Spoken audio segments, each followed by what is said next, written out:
იერემია იერუსალიმის დაცემას და ბაბილონის ტყვეობას სადღაც 40 წელი და მეტი წინასწარმეტყველებდა.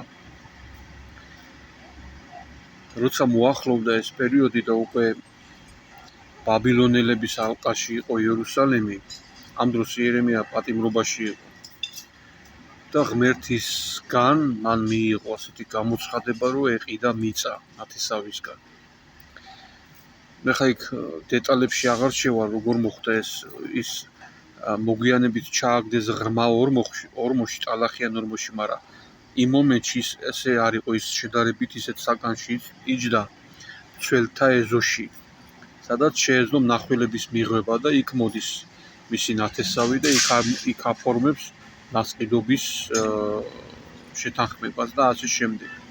ანუ პატიმრობაში ეს მოწერილი ნასყიდობის ფურცელი ეს იყო მომავლის იმედი. ეხლა უყურეთ რა ხდება, ეს რატომ მოხდა ეს. ნახეთ, მიუხედავად იმისა, რომ კატასტროფა ახლოს იყო, როგორი დასანახი იყო ხალხის მიერ, რომ ამ წინასწარმეტყველებების გამო იჯდა ციხეში ის.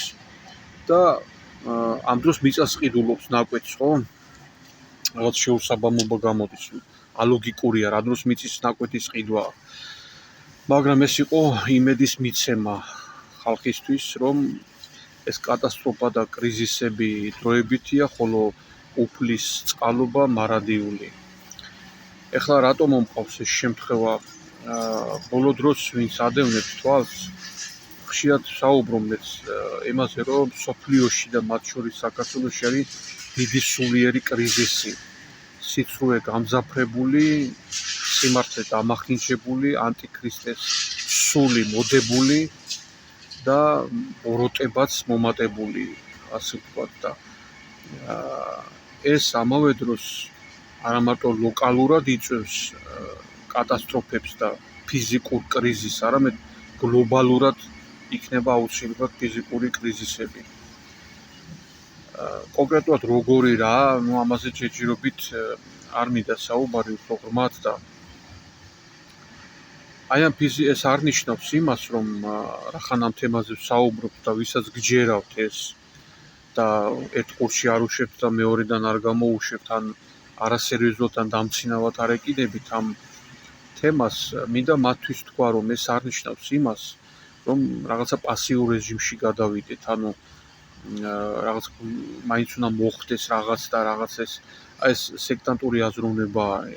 ეკლესიის ისტორიაში ყოფილა შემთხვევები, როცა რაღაცა ჯგუფი, ქრისტიანული ჯგუფი აპოკალიფსურ მოლოდინში, რაღაც გამოქვაბულებში იმალება ან მიწის ქვეშ რაღაცაში, ან სადმე შენობაში და რაღაცა და ეს არის არაჯანსაღი დამოკიდებულება, ეს არის ტიპიური სექტანტური აზროვნება და ეს არ გჭირდება.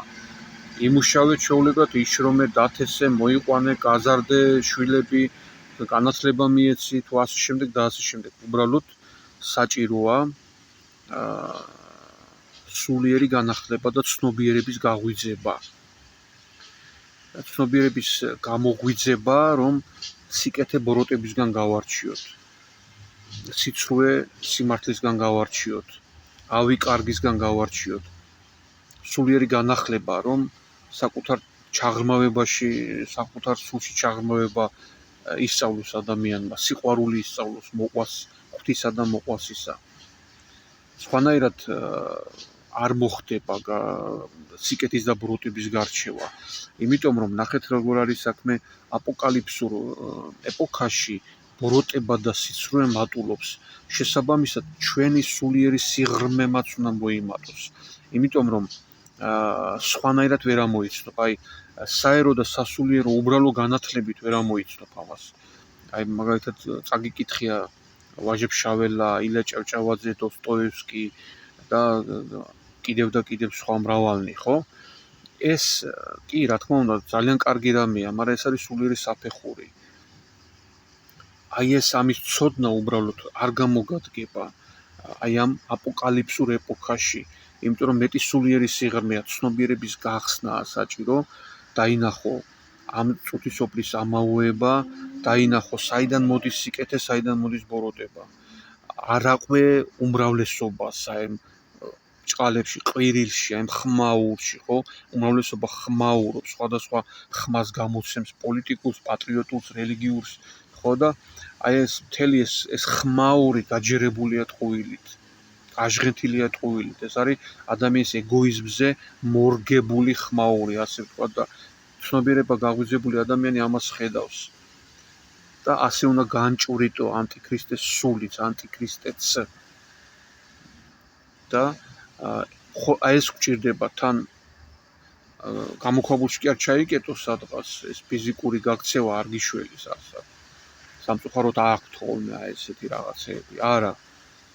სულიერების განახლება და ცნობიერების გაღვიძება უნდა შევძლოთ აი ამ აპოკალიფსურ პერიოდში, იმიტომ რომ ფიზიკური კრიზისი აუცილებლად დადგება.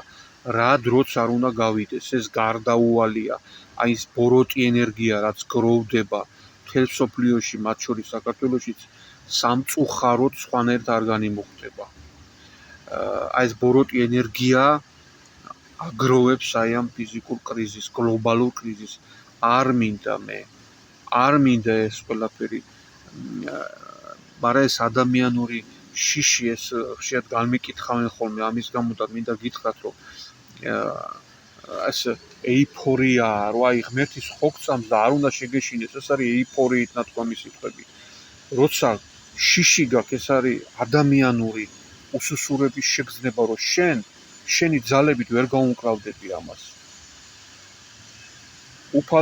უფალიც გამოხატავს ადამიანურ შიშს ხო ის იყო 100% ღმერთი და 100% ადამიანი გეცამანის ბაღში ჯვარცმის წინ ის ეუბნება ღმერთს რომ ამარ მამას ეუბნება რომ ამარიდე სასმისი მაგრამ არა როგორც მსურს არამედ იყოს ნებაში ეს ადამიანური შიშის გამოხატულება ეს არ არის სამარცხვინო ეს არ არის დასაძრახი ეს არ არის ნაკლები მორწმუნეობის გამოხატულება ეს არის ადამიანური სისუსტები ვართ ჩვენ უსუსურები ვართ ადამიანები არიცი ხა მომავალ წუთში რა გელოდება და ხანდახან მოვლენები ისე განვითარდება ხოლმე ვერ აკონტროლებ ამ მოვლენებს და შესაბამისად ამიტომ შიშის გამოხატულება ეს არის სიმდაბლის ერთგვარი უფლისადმი იმის აღიარება რომ მე უსუსური ვარ და მე ჩემი ძალებით ამას ვერ გავუმკლავდები მშვიდობას გისურვებთ სიმხნევეს გისურვებთ უпроსტად ვისურვებ ჩემთვისაც და ჩვენ გაგვაძლიეროს ღმერთმა გამონხნევობს უფალმა და გამოაღვიძოთ ჩვენი ცნობიერება რომ სუფთა ხედვა გქონდეს და ვარჩევდეთ სიკეთეს და ბოროტებას ერთმანეთისგან